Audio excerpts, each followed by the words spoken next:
Dragon Ball AF. Do you guys remember back in the day, before Dragon Ball Super was even announced, where all of us Dragon Ball fans were constantly skeptical on what was real, what was fan-made, and what was just completely fake? The good old days, where anything could be real because everyone on the internet was actually an idiot, and no one knew what was actually going on. Well, I was looking at some Budokai Tenkaichi 3 mods, and I just so happened to stumble upon some Dragon Ball AF mods. Now, I haven't heard of AF in almost like a decade or something.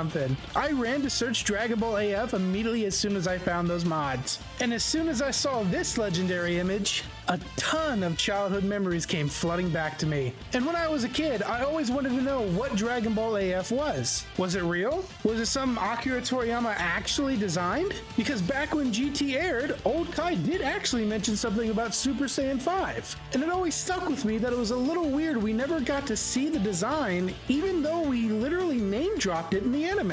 So I did some hardcore digging. I wanted to know everything about what Dragon Ball AF was, and if it ever amounted to anything. And what I learned was crazy. It seems a ton of fans like to actually make their own Dragon Ball AF mangas, animations, art, and even merchandise. So I dug even deeper and found out some pretty weird and kind of cool things. First off, the fans are absolutely crazy. Like, look at all of this art. This stuff is insane. I've never seen such a heavily drawn character that's actually never existed, and they all share pretty much the same design. Speaking of which, while I was digging for information for this video, this image, this legendary image that everyone remembers from back in the day, isn't even drawn by Akira Toriyama. This is a fan's art piece. This amazing image isn't even officially done by anyone on the Dragon Ball team. This image actually came from an old magazine from Spain called Hobby Gonzalez. It was just fan art that was submitted to the magazine by a man named Daniel Montel Franco. And down in the bottom right, he would draw Dragon Ball AF, which stood for Dragon Ball After Future, meant to look like it was going to be a continuation of the series after Dragon Ball GT. Now,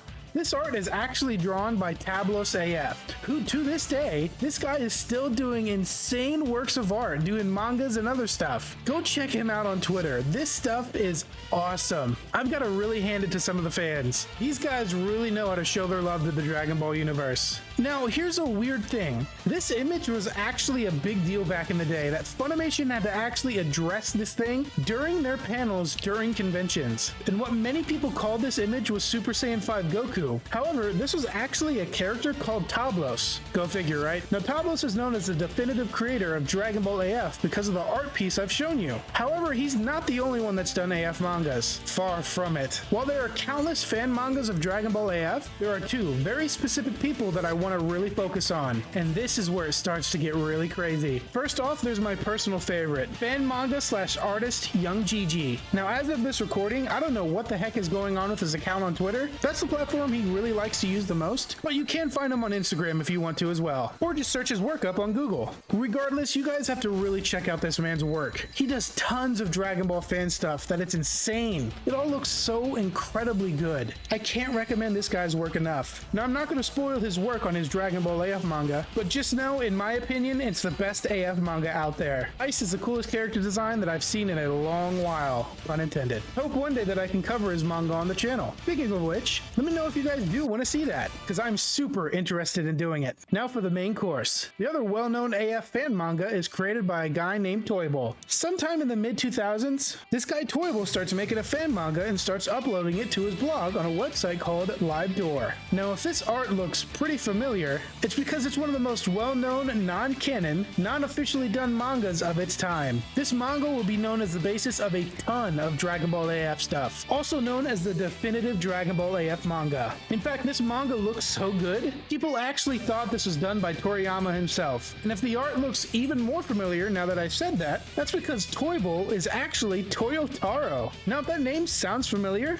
that's because Toyotaro is the guy that did the art for some Dragon Ball Heroes mangas, then did the art for the Resurrection F promotional manga. But what the man is widely known for is being in charge of the Dragon Ball Super manga. This guy started off doing fan manga for fun and posting it on a website, then actually started working for the company that that he was doing fan art of. Now, sadly, because he did essentially get hired on to essentially work side by side with Toriyama himself, he did end up having to stop doing his AF series. With the last issue of AF, Torgo put out a statement that he couldn't do it anymore because he was working on a different project, which now of course we know is actually fully licensed Dragon Ball manga, so can't really blame the guy. He actually became the character designer for Dragon Ball Super, creating a number of the God of Destruction designs. I just think that's absolutely crazy.